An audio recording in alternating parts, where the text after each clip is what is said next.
In 1919, he hit 29 home runs and was sold to the New York Yankees. A three-run home run for Buffington. The Yankees now lead it by a score of 3-2.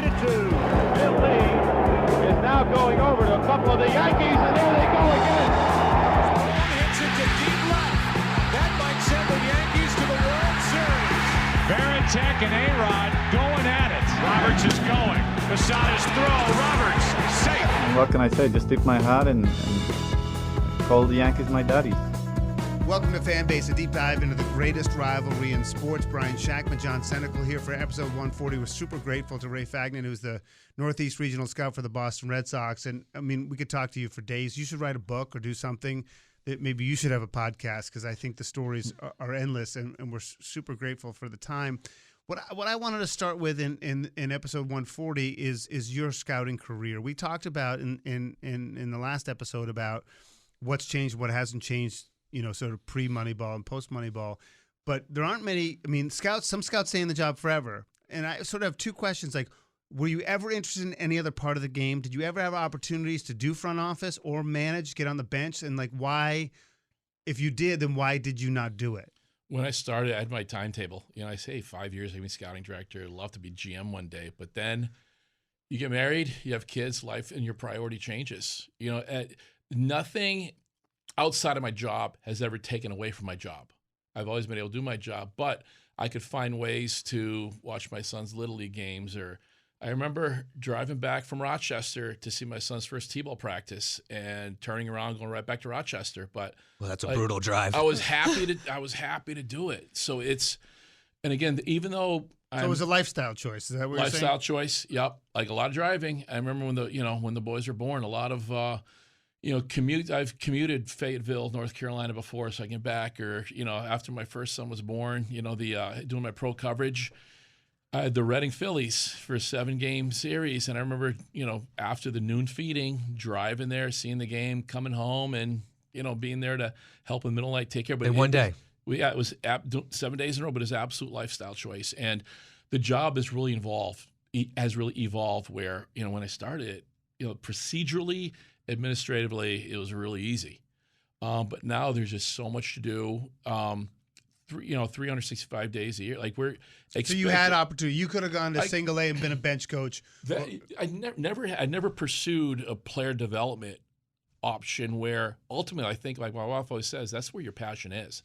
That's something you probably should, looked into. Had I pursued it, I probably could have, but that's a little different because you leave for spring training in March, you're gone. I could make my own schedule. Again, it involves sometimes, a round trip, maybe a commuter trip to Fayetteville, North Carolina, but I could do that. But I knew I wanted to stay in the game. And like I said, it has really evolved. And my best piece of scouting, unequivocally, without question, was signing my wife, if you will. She's got a career choice. She's been so supportive of my career on so many different levels.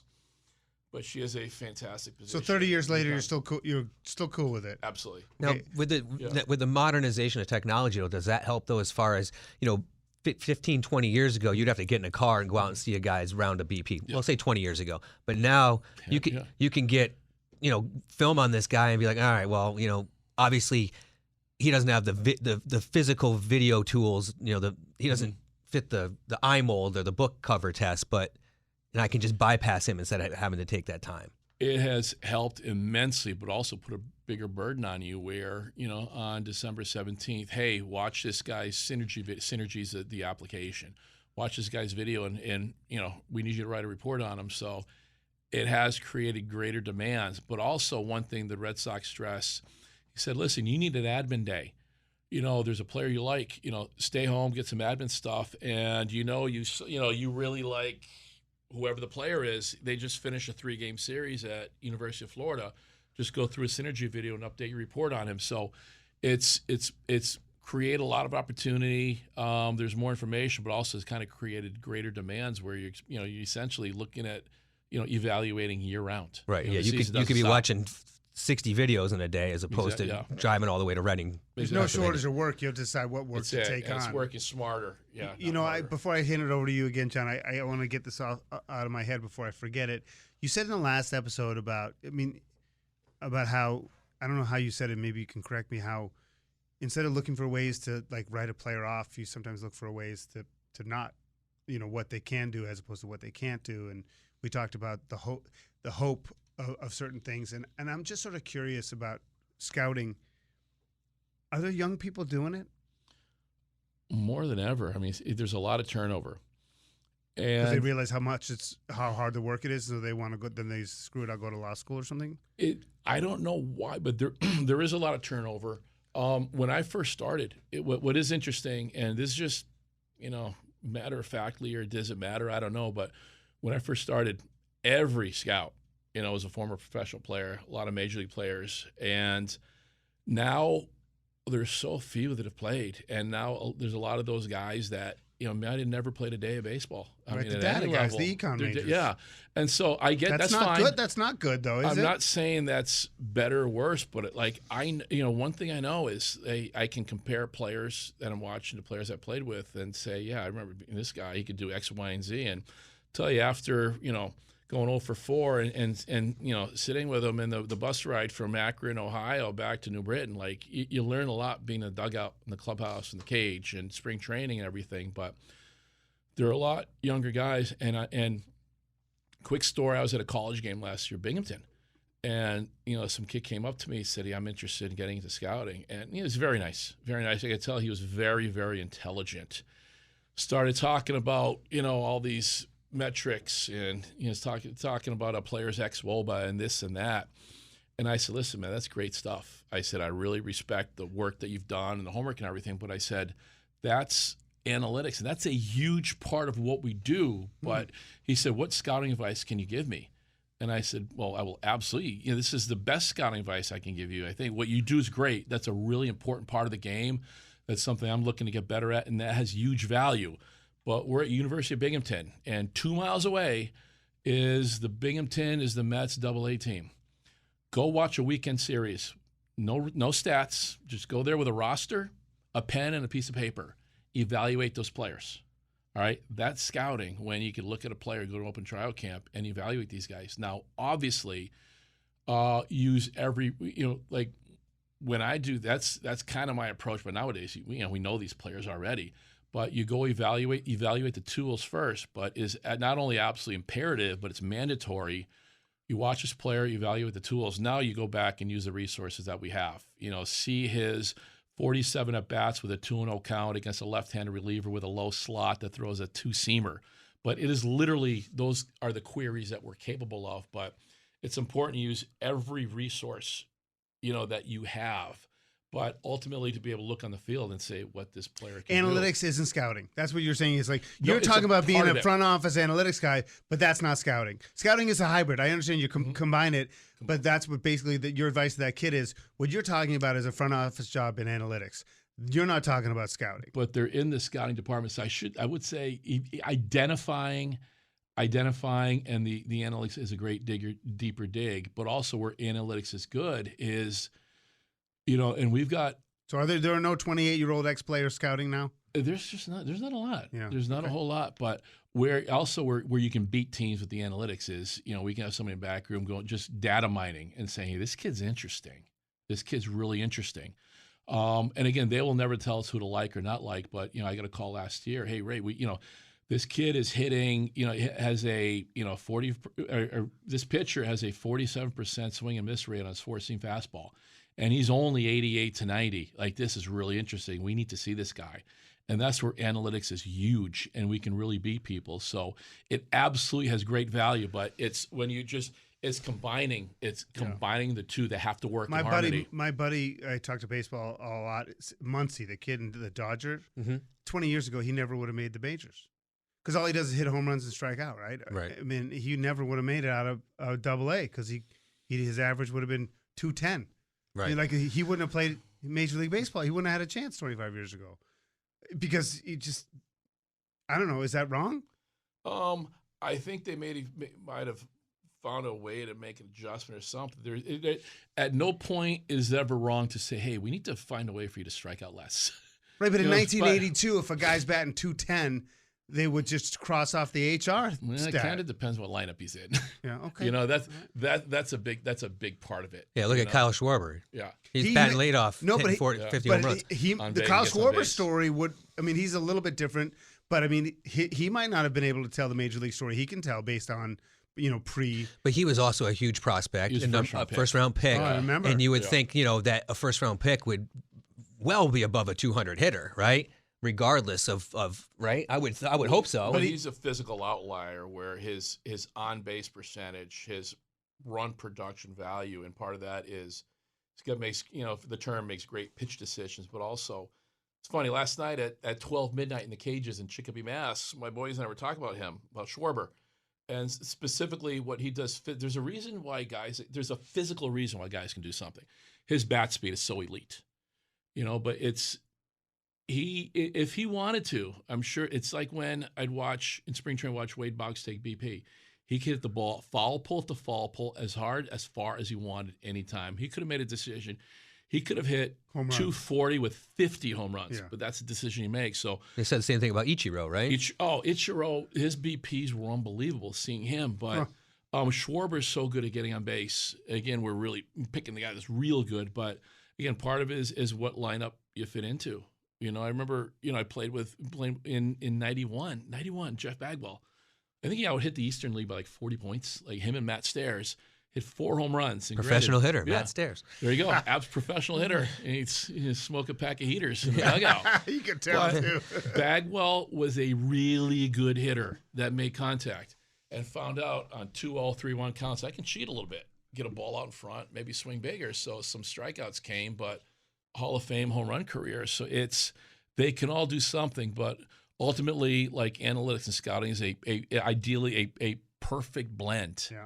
And I think making the analytics guys, taking them out, seeing games, helping them, seeing stuff on the field, and the quote unquote, just scouting guys driving up and down the road, getting really getting a lot smarter than the analytics. It's the teams that merge the two that have the most success, because I get tremendous respect for those guys.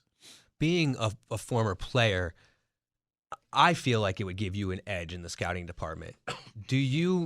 Has there been an instance where, you take your ability as a former player and translate that into scouting? Like, have you went out and actually sat and caught a bullpen of a high school kid or a college kid and get that different feel? It's easy to say, oh, this kid can throw 94, but you could sit behind the plate and realize the late movement on a pitch or the way it travels late, that kind of stuff. Have you done that kind of thing? Oh, often. I still like catching. I've been lucky. I've been in not the past one, but I was in 4 World Baseball Classics as bullpen catcher. But I still like doing that now. But I remember I was in Lake Worth, Florida, and a game finishes, and some guy was a release player. He was throwing against the wall. In fact, he pitched in the big leagues. He pitched in New Britain. I looked at him. He introduced himself. I said, I saw you about 3 years ago in New Britain with the Rockcats. And so I said, you want to throw? He goes, yeah, I'm trying to get a contract. So I said, all right, hang on, I'll get my gear. So my mitt in one hand, holding the radar gun, and I caught him. And but I'll do that. I like doing that a lot. I still like catching guys because you get a perspective behind the plate, just catching them, or even just, hey, do this or that, just seeing their aptitude. Or I think I mentioned, this is why this is a very valuable time of the year where I can tell, hey, I'll meet you at the batting cage. I'll throw BP to you, and I'll talk to them. Hey, why'd you not swing at that pitch, or why'd you do this, or tell me about your swing. Like talk about making mechanical adjustments, talk about the actual baseball part. Yeah. I went down to I had a workout 2 weeks ago on December 23rd in Long Island. And part of the reason I went there is one of my all-time favorite players who I missed on.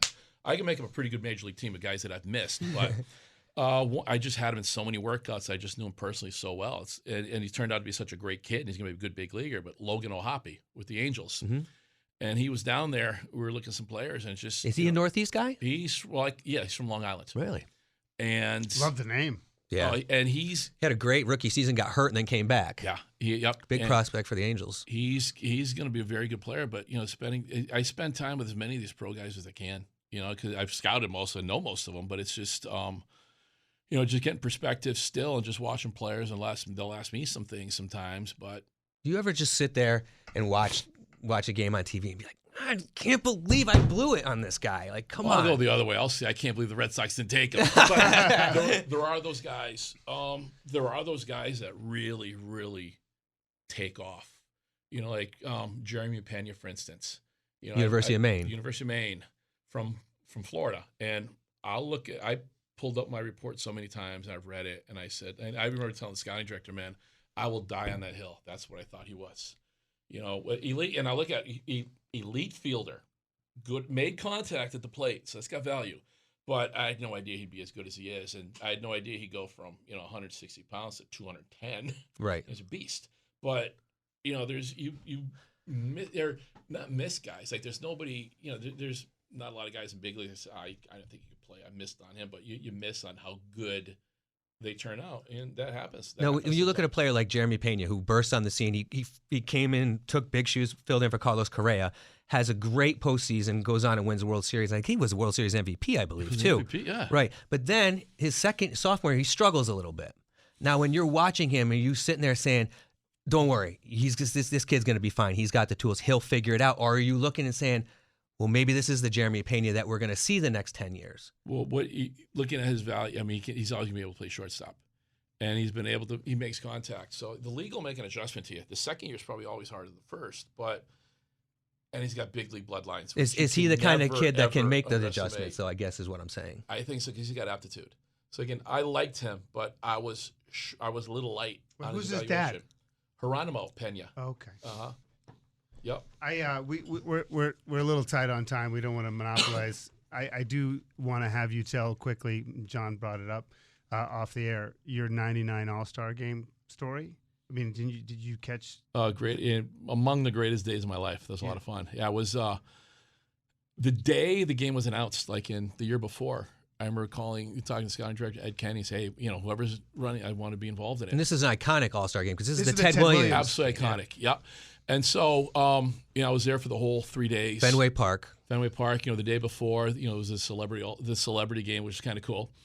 Threw BP to Matt Damon in the center field seats. Underneath. Did he hit anything good?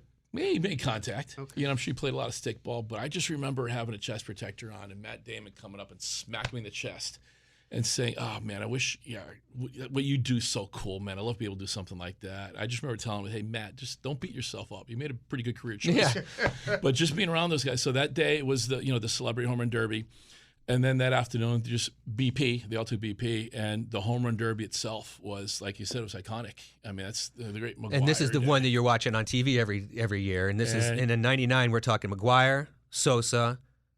Ken Griffey Jr. One of the sweetest left-handed swings in baseball. Yeah. Now, regardless of how they panned out as far as PEDs and all that, home run hitters. Oh, it was right? fun, yeah. And your seat for this is where? I was catching.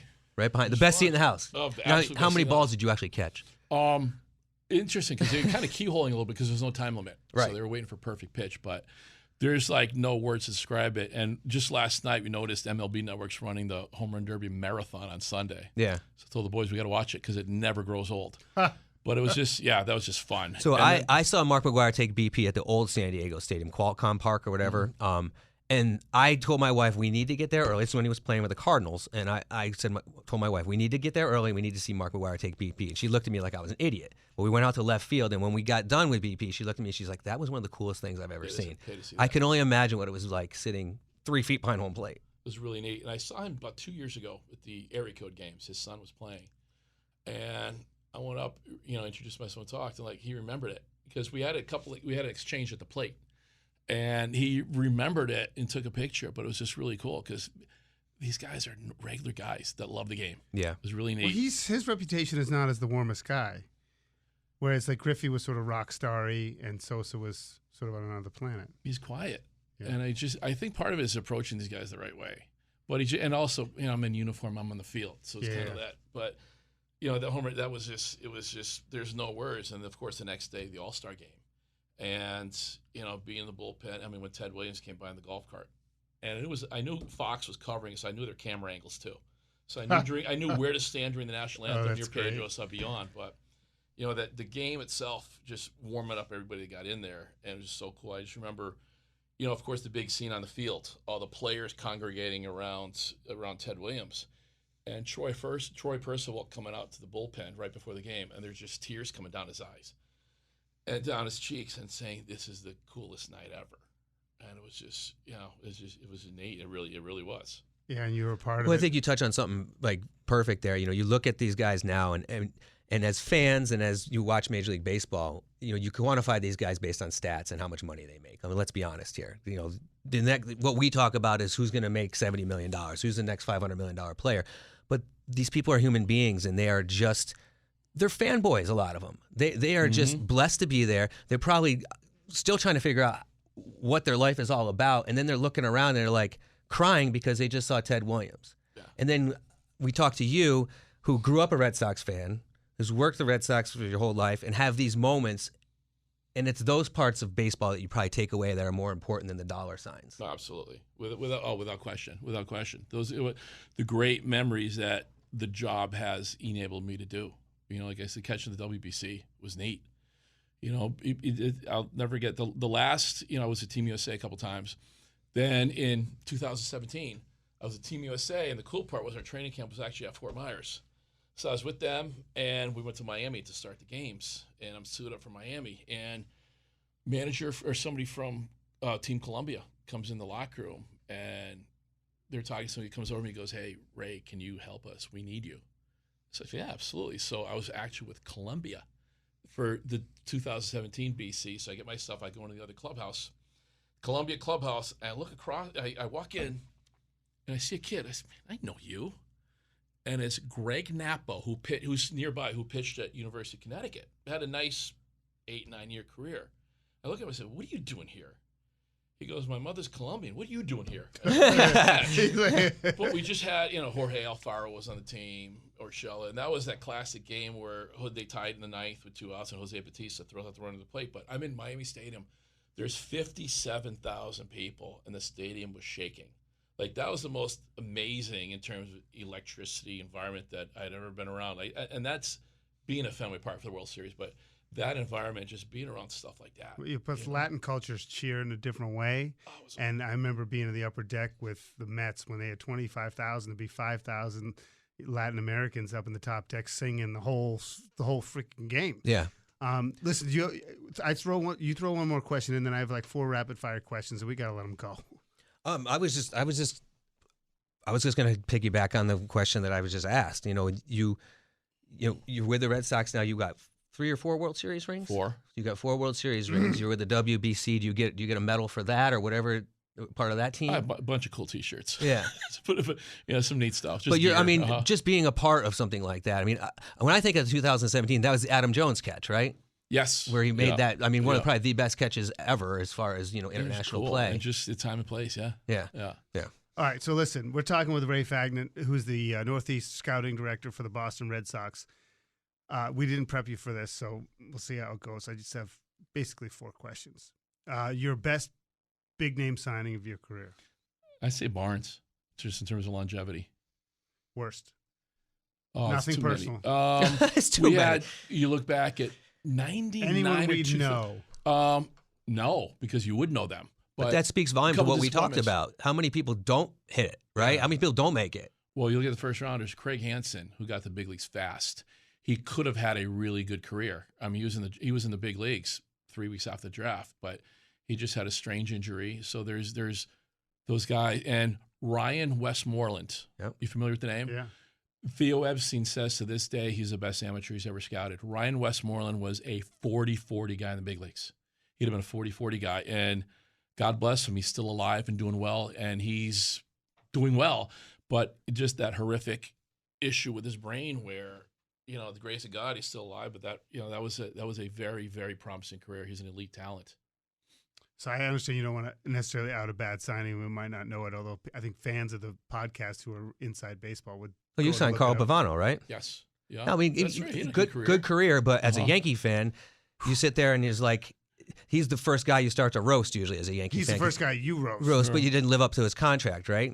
But injuries. It's very easy to say that you suck as a fan, but you don't suck because you're in Major League Baseball. Oh my God! We all know you that. Ever stand next to Carl Pavano? It's huge. Favorite person in baseball ever? Rich Gedman, unequivocally. Why? Rich Gedman. Being Worcester, going Assumption, Getty had just burst into the big leagues at 20. He showed up at Assumption a couple times to work out with us, and it was really cool having a big leaguer there. Fast forward a couple of years, I'm sitting on a bus with him, going to a big league spring training game. And years after that, I'm watching him manage in Worcester in the independent leagues. And then he joins our organization. I've done a lot of workouts with him. I've taken my kids to go see him and hit, but he's the same guy that he was all those years ago in Worcester. Just a tough, hard-nosed kid from Worcester who's had a heck of a career in the big leagues, is in the Red Sox Hall of Fame, is still involved in baseball, still helping people. He's just a great human being. But he's unequivocally, he's the guy. He's my favorite all-timer. I still think he could have caught that Bob Stanley pitch, but I mean, I'm not going to kill there because I remember it very, very well. Again, I saw it in the last 72 hours. Yep. And this is, I got to ask it. You could take it where you want. Who's the worst person in baseball ever? I know a couple behind the scenes, but I'll tell you when we're done. I'll be glad to tell you when we're done. But somebody who's dead and buried? No. You would bury him further? No, okay. But right. Anybody, I've been lucky. I've just been around great people. And specifically, I've had, I think, 9 general managers and 8 scouting directors, and every one of them has been tremendous. So I had favorite sock ever. You said Gedman, but after Gedman, who's your favorite Red Sox Carlton player? Fisk. Hate to cut you off, but Carlton Fisk. / Carl Yastrzemski. You're a little skewed to catchers. Yeah. But Carl Yastrzemski, we drafted his son out of St. John's Prep. Mike went to St. Michael, John's Prep? St. John's Prep. We drafted him out of high school. And one day, I'm up in Andover, Christmas break. He had come back from Vandy. I'm throwing BP to him. And I hear the door behind me. And I turn, I hear, "Hey, Ray." I turn around. Oh, my God, it's Carl Yastrzemski. And he doesn't He come knew out my much. name. He knew my name, said hi to me. He was there for about 5 swings. And he left. Hey, see you later. And he's walking out. He comes back. He goes, "Hey, Ray, I'm having lunch with Dwight today." And I told him I was going to come down and see. He says hi. And I could not call everybody I knew quick enough to say, "Yeah, said hi to me." He says, "Oh, by the way, Dwight says hi." Yeah. And that's not the greatest moment of my Red Sox career. I mean, as someone who's slightly younger who grew up, that Dewey said hello is kind of a big deal. Listen, we'd love to have you back. We appreciate the time. And good luck to your sons. Sounds like things are going really well in the household too. So 30 years now with the Red Sox organization. 32. Yeah. So are we going to see 50 with the Red Sox? Oh, I tell you, 40? We're going to pay tuition. Once the tuition's covered, then we'll figure it out. But I guess as long as they want to have. Could you still jack one on a Fenway? Yeah. Yeah, I still swing a lot. Listen, again, as long as it's at 5 o'clock and they're not throwing curveballs. We're sitting here and I'm watching Ray sit in his seat and cross his legs. I think you could probably catch at least 7 innings right now. Probably. Yeah. Probably my thumb would hurt, but yeah. Well, it's having 3 boys to push me in the gym. Which keeps is you nice. young. That's it. Absolutely. Well, listen, thanks so much. And we'll be following Ray Fagnant, the Sox Northeast Regional Scout, a lifer with the Red Sox and a lifer in baseball. You've been listening to Fanbase, a deep dive into the greatest rivalry in sports.